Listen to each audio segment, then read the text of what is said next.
السلام عليكم ورحمة الله وبركاته أعزائي المشاهدين والمتابعين وغير المتابعين لقناة هشام عبد الصمد رضوان. زي ما احنا شايفين احنا على ضفاف نهر النيل، لقرية الرئة الإبلية. شايفين النيل الجميل العظيم، أطول أنهار الدنيا.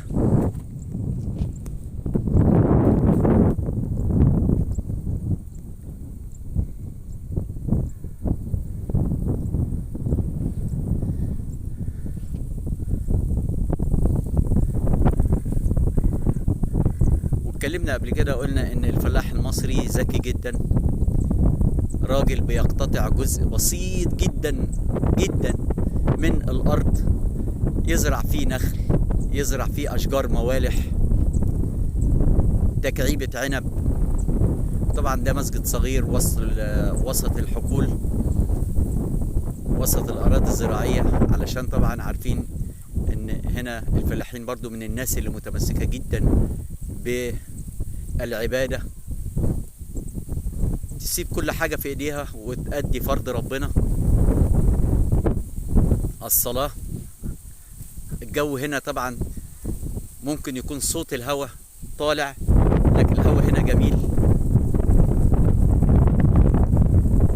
الطيور الجميلة بتتمتع بهذا الجو الشتوي الرائع، الشتوي الدافئ.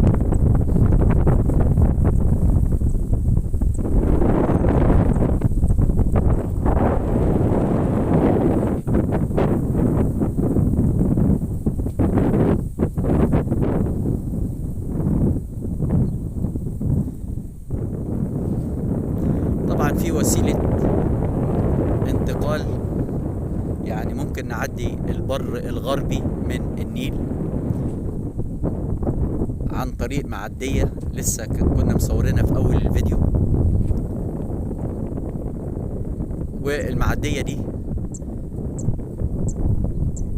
بتنقل كل حاجة، ممكن في سيارات، مواشي، برضو الإنسان ممكن أو الناس ممكن بيعدوا فيها للبر الغربي.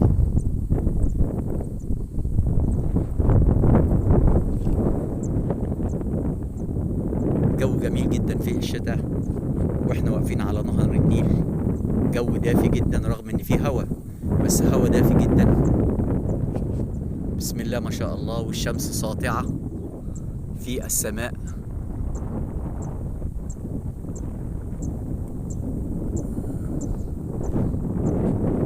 حفظ الله مصر، حفظ الله مصر، تحيا مصر،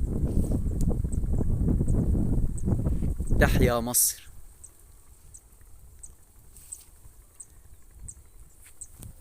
تحيا مصر.